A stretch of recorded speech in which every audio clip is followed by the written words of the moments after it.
ఇక్కడున్న పెద్దలందరికీ నమస్కారం. నా మీడియా సోదరులందరికీ నమస్కారం. లైవ్ ద్వారా వీడియోస్ ద్వారా చూస్తున్న ప్రేక్షకులందరికీ పాదాభివందనం. నాకు ఈ అవకాశం ఇచ్చిన గూడూరు నారాయణ రెడ్డి గారికి పాదాభివందనం. నాతో వర్క్ చేయించిన నా టీంకి, నాకు ప్రతిక్షణం సహకరించిన మా ఆర్టిస్టులకి, టెక్నీషియన్స్కి, డైరెక్షన్ డిపార్ట్మెంట్కి, రైటింగ్ డిపార్ట్మెంట్కి. రమేష్ అందరి పేర్లు చెప్పాడు, నేను చెప్పట్లేదు అనుకోవద్దు. నేను ప్రీ రిలీజ్ ఫంక్షన్ కోసం దాచిపెట్టుకుంటున్నా అదంతా. అందుకని క్రాఫ్ట్స్ వైజ్గా చెప్తూ ఉన్నాను. గురువుగారి కాళ్ళని పొట్టి కింద కూర్చున్నారు, అందుకే వీళ్ళు వదిలేటట్లేరని. ఇక్కడ ఫస్ట్ పర్సనల్గా ఒక విషయం చెప్పాలి. ఈ ప్లేస్ అంటే అమ్మ గర్భంలోంచి బయటికి వచ్చినప్పుడు మొదటి వాయువు పీల్చినప్పుడు ఎలాంటి ఫీలింగ్ వస్తుందో, నేను నిలబడ్డ ఈ ప్లేస్లో నాకు ఎప్పుడు అదే ఫీలింగ్ వస్తుంది. ఎందుకంటే ఇక్కడే ఇదే ప్లేస్లో ఇక్కడ హట్స్ ఉండేవి, ఇక్కడ గుడిచెలు ఉండేవి, చుట్టూ కాంపౌండ్ ఉండేది. అప్పుడే రాఘవేంద్రరావు గారు చెన్నై నుంచి హైదరాబాద్ షిఫ్ట్ అయ్యి ఇంకా ఫ్యామిలీ షిఫ్ట్ అవ్వలేదు. అవతల రూమ్లో ఆయన పడుకునేవాళ్ళు, యువతల రూమ్లో మేము పడుకునేవాళ్ళం. రాజమౌళి గారు, వరా గారు, తర్వాత సునీల్ వర్మ గారు, అనిల్ కిషోర్ గారు, జీసీ శేఖర్ గారు, జితేంద్ర గారు, మేమందరం డైరెక్టర్స్, మేమందరం క్యాప్టెన్స్. ఇక్కడ ఒకేసారి 7-8 ప్రాజెక్టులు కన్నడ, తెలుగు, ఒరిస్సా చేసేవాళ్ళం. అందరం కలిసి మాకు ఒక గుడిసె ఉండేది ఇక్కడ ఆ మూలకి బాక్స్ ఆఫీస్ దగ్గర. ఆ గుడిసెలో కూర్చొని తింటూ అక్కడే కథలు మాట్లాడుకుంటూ మా బాధలు చెప్పుకుంటూ ఉండేవాళ్ళం. ఇప్పటికీ మా ఆర్కే డీపీలో మా అందరికీ, అందులో రాజమౌళి గారు కూడా ఉంటారు, మా డీపీలో ఉండే ఫిగర్ పోస్టర్ ఏంటంటే ఆ గుడిసె. ఆ గుడిసెలోనే పుట్టి పెరిగాం, ఆ గుడిసెలోనే పడుకున్నాం, ఆ గుడిసెలోనే పెరిగాం. అందుకే ఈ ప్లేస్ అంటే చెప్తున్నాను కదా, మళ్ళీ ఒకసారి అమ్మ గర్భంలో ఉన్న ఫీలింగ్ వస్తుంది.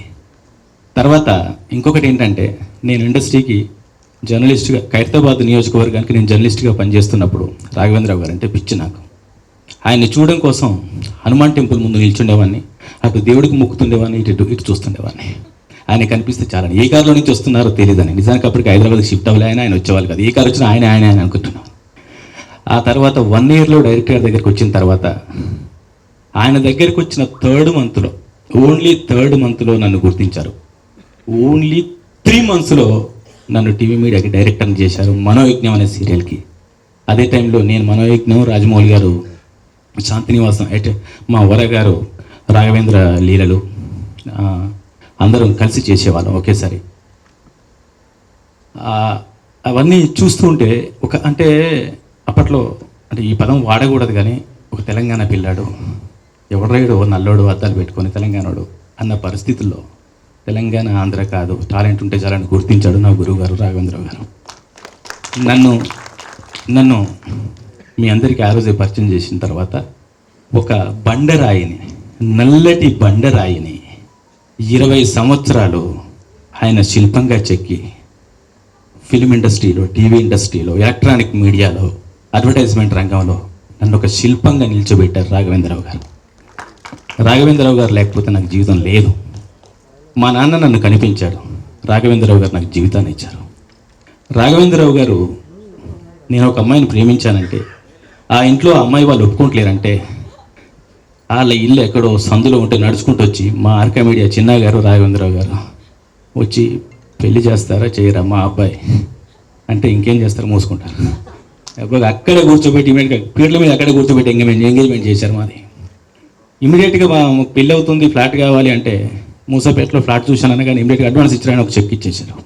మ్యారేజ్కి ఎంత ఖర్చు అవుతుంది అనగానే ఒక చెక్ ఇచ్చేశారు.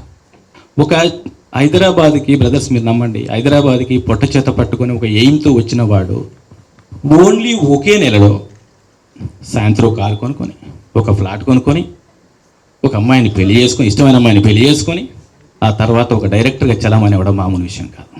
ఇవన్నీ రాఘవేంద్రరావు గారు వల్ల జరిగింది. తర్వాత నా పెద్ద బిడ్డ పుట్టినప్పుడు ఉయ్యల్లో వేసి పేరు పెట్టడానికి వచ్చారు. నా చిన్న బిడ్డ పుట్టినప్పుడు ఉయ్యల్లో వేసి పేరు పెట్టడానికి వచ్చాడు. నేను ఇంకొంచెం బాగుపడి ఇంకొక పెద్ద ఇల్లు కట్టుకుంటే మళ్ళీ గృహప్రవేశానికి వచ్చాడు. నా ఇంట్లో సత్యనారాయణ వ్రతం జరిగినా, పూజ జరిగినా, ఏమి జరిగినా నా తండ్రి నా తోడే ఉంటాడు. ఈరోజు కూడా ఇక్కడికి వచ్చి, మీకు తెలుసు రాఘవేంద్రరావు గారి క్యారెక్టర్, రాఘవేంద్రరావు గారు కాంట్రవర్సీకి ఆమడ దూరంలో ఉంటారు. ఆలోచిస్తున్నారు, నేను రావాలరా కానీ ఎలా రావాలి, నేను రావాలరా ఎలా రావాలి, నేను వస్తే దుమారం ఎత్తేస్తారు, నేను వస్తే ఏదో అంటారు, నేను వస్తే అదే అంటారు, కానీ నేను రావాలి. నాకు మీ ప్రొడ్యూసర్ నచ్చాడు, నీకోసం రావాలి, నా బాధ్యత. ఆలోచించారు, మదనపడ్డారు. మీకు తెలియదు ఎన్నిసార్లు ఆయన రూమ్లో కూర్చొని మాట్లాడుకున్నాము. ఎలారా ఒక పని చేద్దామా, ల్యాప్టాప్ తీసుకొని మన ఆఫీస్లో ప్లే చేసి నా పేరు వేద్దామా, అక్కడ ఎట్లా నా పేరు వస్తుంది, అక్కడికి నేను వస్తాను లేదు. ఆఖరికి నిన్న మన లక్ష్మీ భూపాల్ అన్న వీళ్ళందరూ స్క్రిప్ట్లో కూర్చొని ఉన్నారు. ఆయన కలిసే పరిస్థితి కూడా లేదు. కిందకి వెళ్ళి నేను వచ్చానని చెప్పండి అని చెప్పగానే వాళ్ళని పక్కకు పెట్టేసి పిలిచి చెప్పు ఇంకేంటి మన బాధేనా అన్నారు. అవును సార్ అన్న. ఎక్కడ ప్రోగ్రామ్ అంటే మన థియేటర్స్లోనే. ఓకే, నేను పైన ఉంటా కదా, కిందికి వస్తా, ఒక 10 నిమిషాల్లోనే ఉంటా, నాకు వెంకయ్య నాయుడు గారితో అపాయింట్మెంట్ ఉంది, ఒక గంట జరుపుకుంటా, ఆ 10 నిమిషాల్లో మాట్లాడి వెళ్ళిపోతా అంటే ఏం మాట్లాడలేనేమో అన్నారు. అంటే ఒకటే చెప్పా, మా శిష్యుణ్ణి ఆశీర్వదించడానికి వచ్చాను. ఒక కొత్త ప్రొడ్యూసర్ని, ఒక గట్స్ ఉన్న ప్రొడ్యూసర్ని ఇండస్ట్రీకి ఆహ్వానించడానికి వచ్చాను చెప్పండి చాలు అన్న. ఎందుకురా, మాట్లాడదాం, మనం మంచి కోసం మాట్లాడినప్పుడు ఎవరేమంటే ఏంటి అని అక్కడే నాకు ఇప్పుడు ఈ స్పీచ్ అక్కడే చెప్పారు నాకు ఇది మాట్లాడబోతున్నా అని. సో అలా ఒక చిన్న పిల్లాడిగా మారే మా పెద్ద మనిషి ఇక్కడికి వచ్చి ఆశీర్వదించాడు. ఇలా ఈ శిల్పం కోసం ఆశీర్వదించకొచ్చాడు. ఈ శిల్పానికి ప్రాణం పోసిన గూడూరు నారాయణ రెడ్డి గారిని, ఈ శిల్పాన్ని విగ్రహంగా మార్చి ఉత్సవ విగ్రహంగా ఈరోజు ఊరేగిస్తున్న గూడూరు నారాయణ రెడ్డి గారిని కూడా మా పెద్దనని కూడా ఆశీర్వదించడానికి, ఆహ్వానించడానికి నా గాడ్ ఫాదర్ రావడం నా అదృష్టం. నన్ను నా విగ్రహానికి ప్రాణం పోసిన గూడూరు నారాయణ రెడ్డి గారికి నా గుండెల్లో రాఘవేంద్రరావు గారి ప్లేస్ తర్వాత గూడూరు నారాయణ రెడ్డి గారి ప్లేస్ కూడా ఆటోమేటిక్గా ఉంటుంది, అందులో డౌటే లేదు. ఎందుకంటే మా రక్తంలోనే ఉంది పూర్వీకుల్ని గుర్తుంచుకోవడం, మా రక్తంలోనే ఉంది చరిత్రని గుర్తుంచుకోవడం, మా రక్తంలోనే ఉంది మూలాలను గుర్తుంచుకోవడం, మా రక్తంలో ఉంది అస్తిత్వాన్ని గుర్తుంచుకోవడం, మా రక్తంలోనే ఉంది అసలు నువ్వెవరు ఎక్కడి నుంచి వచ్చావని గుర్తుంచుకోవడం. అందుకే గుర్తుంచుకున్నాం కాబట్టి రజాకార్ బయటకు వచ్చాను. రజాకార్ సినిమా వస్తున్నప్పుడు కొన్ని మెసేజ్లు వస్తాయి. నిన్న మొన్న కొన్ని మెసేజ్లు వచ్చినాయి, బెదిరింపు కాల్స్ వస్తాయి. తర్వాత కింద వీడియోస్లో అనుగారు అన్నట్టు వీడియోస్లో కింద కామెంట్స్ వస్తాయి. ఎవరిని ఉద్ధరిద్దామని మీరు రజాకార్ చేస్తున్నారు అని కూడా అంటాడు. నీకెందుకురా నొప్పి, నీకేంటి నొప్పి? గురుగారు ఆది పురుషుడు, మీరు మహానుభావుడు, శ్రీరామచంద్రుడి చరిత్రను రామాయణాన్ని వినిపించినా కూడా మూర్ఖులు సీతాదేవిని అడవికి పంపించాడు, చాట్ నుంచి వాలిని కాల్చేశాడు. ఇలాంటి వెంట్రుకలు పీకే, ఇలాంటి నొప్పి ఫీల్ అయ్యే వాళ్ళకు ఇందులో ఉన్న మా నొప్పి తెలియాలని, అలాంటి నొప్పి జరగకుండా మీరు జాగ్రత్త పడాలని, ఇకనైనా బుద్ధి తెచ్చుకోవాలని మీ ముందుకు తీసుకొస్తున్నాం. ఈ తీసుకురావడానికి రీజన్ ఇదే. మా చరిత్రే కాదు, మీ నొప్పి కూడా తెలియాలి. నొప్పి ఇప్పుడు వస్తుంది, మా నొప్పి ఏమైంది, మా పూర్వీకుల నొప్పి ఏమైంది, మా పెద్దల నొప్పి ఏమైంది, మా రక్త చరిత్ర ఏమైంది, మా రక్తం మరిగిన రోజు ఏమైంది, అవన్నీ గుర్తుకు రావాలి కదా. ఈ గడ్డ మీద పుట్టాము, ఈ గడ్డ మీద పెరిగాము, ఈ గడ్డ మీద తిన్నాము, కానీ ఈ గడ్డ కోసం పోరాటం చేసిన వాళ్ళు మర్చిపోదామా? తిన్నాల కడుపులో తన్నేద్దామా? పాలు తాగిన అమ్మ రొమ్ము నొక్కేద్దామా? ఏం చెప్తున్నారా ఈడియట్స్? తీస్తాం, ఇలాంటి సినిమాలు బాజాప్తా తీస్తాం. ఎందుకు తీయకూడదు? నా చరిత్ర నేను చెప్పుకోలేకపోతే, నాకు స్వాతంత్రం వచ్చింది సెప్టెంబర్ 17 అని డమ్కి వాయించుకుంటూ చెప్పాల్సిన కర్మ ఈరోజు ఎందుకు వచ్చింది? ఎందుకు చరిత్ర అణిగిపోయింది? ఎందుకు చరిత్ర తొక్కబడింది? మీరు తొక్కేశారు కాబట్టి తొక్కిన చోటే ఉద్యమం ముందుకు వస్తుంది, తొక్కిన చోటే పోరాటం మొదలవుతుంది. తుఫాన్ రాగానే గడ్డిపోచ నిలబడుతుంది. మేము గడ్డిపోచలం గడ్డపారలతో పుడిచి మరి పోరాటం చేశాం. ఆ పోరాటాన్ని చూపించడమే రజాకార్. మా గురువుగారు చెప్పినట్టు హైదరాబాద్కి మాత్రమే శాశ్వతం కాదు, భారతదేశానికి మాత్రమే శాశ్వతం కాదు, ప్రపంచ దేశాల్లో అణచివేతకు గురైన, అవమానానికి గురైన ఏ పేదవాడైనా, హిందూ అయినా ముస్లిం అయినా, పేదవాడే. అణచివేతకు గురయ్యేవాడు ఏదో ఒక రోజు ఆలోచనకు రాకమానడు, ఆవేశం రాకమానదు, పోరాటం చేయకమానడు. అదే జరిగింది, అదే చెప్తూ ఉన్నాం. ఇక్కడ ఒకటే చెప్తున్నాను, మీకు ఒక మతం గురించి మాట్లాడితే మతంలో ఉన్న ధనికుడే గొప్పగా ఎందుకు కనిపిస్తున్నాడు? ఒక పేదాడు ఎందుకు కనిపించట్లేడు? ఆ రోజు పల్లెటూరులో ఉన్న అమీనమ్మ కూడా రేప్ చేయబడింది. అప్పుడేం పీకారు? వాళ్ళు మీ మతం కాదా?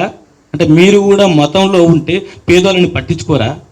బలిసిన వాళ్ళనే పట్టించుకుంటారా? బలిసిన వాళ్ళకి భజన చేస్తారా? బ్రదర్స్, చరిత్ర తెలుసుకోండి.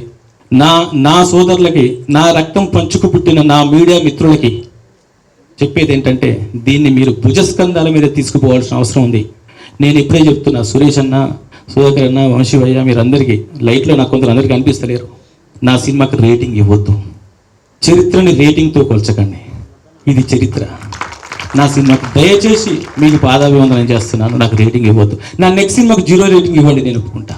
ఇది చరిత్ర. నేను తక్కువ రేటింగ్ వస్తుందని భయపడట్లే, బట్ రేటింగ్తో ఒక చెరలో పెట్టొద్దని అంటున్నాను. చరిత్రపై, చరిత్రను భుజాల్లో పెట్టుకోండి. అనసూయ గారు చెప్పినట్టు మేము ప్రాణాలకు తెగించాం, ఆయన ఆస్తులు వదులుకున్నారు. నేను మీకు తెలీదు, చాలామంది అంటరాని వాళ్ళలాగా చూస్తున్నారు. పోరాటం చేస్తే అంటరానిలాగా చూస్తారు. చూడడం ఏంటి? యుద్ధం చేస్తే అంటరాని వాళ్ళలాగా చూడడం ఏంటి? యుద్ధం చేయకపోతే స్వతంత్రం ఎట్లా వచ్చింది? యుద్ధం చేయకపోతే జీవితం ఎట్లా ఉంది? యుద్ధం చేయకపోతే అస్తిత్వం ఎట్లా ఉంది? యుద్ధం చేయకపోతే మనం ఇంత ప్రశాంతంగా ఎలా బతుకుతున్నాం? ఈరోజు యుద్ధం చేస్తున్నాం కాబట్టి ప్రపంచ దేశాలు గుర్తించే పరిస్థితి వస్తుంది. రజాకార్ అంటే ఎలాంటి నీచుడో, ఎలాంటి అన్యాయం జరిగిందో అది తెలియజేయడానికే మేము ముందుకు వస్తున్నాం తప్ప ఎవరినో ఉద్దేశించింది కాదు. నాకు ఈ రామాయణ మహాభారతాల గురించి మా మేడం తన పేరు చెప్పొద్దన్నారు. మార్నింగ్ ఫోన్ చేసి మరి గుర్తు చేశారు. ఇలా చెప్పండి, మీరు రామాయణం చూసినప్పుడు మంచిని గుర్తించండి. మీరు ఎక్కడో ఫీల్ అయ్యి దాన్ని మీరు చెడుగా తీసుకుని, అది చెడు కాదు, మీరు చెడుగా ఫీల్ అయ్యి రామాయణమే విషవృక్షం అని, ఇంకోటని మీ మూర్ఖత్వాన్ని మా మీద రుద్దకండి. ఇది మా పురాణం, మహాభారతం, రామాయణం, భాగవతం, ఇవన్నీ. అట్లానే మా చరిత్ర కూడా, మా భగవద్గీత కూడా, మా తెలంగాణ సాయుధ పోరాటం కానీ, తర్వాత ఆర్య సమాజ్ పోరాటం కానీ, గ్రంథాలయ పోరాటం కానీ, ఆంధ్ర మహాసభ కానీ, తర్వాత కవులు కళాకారుల పోరాటం కానీ, వీళ్ళందరూ కూడా ఎవరి కోసం పనిచేశారు? అది ఇక్కడ ఈరోజు మనం ప్రశాంతంగా ఉంటున్నామంటే దానికి రీజన్ వాళ్ళ పోరాటం. అలాంటి పోరాట యోధులు, ముఖ్యంగా అనసూయ గారు చెప్పారు, ఆవిడ కళ్ళల్లో నీళ్ళు తిరిగినాయి.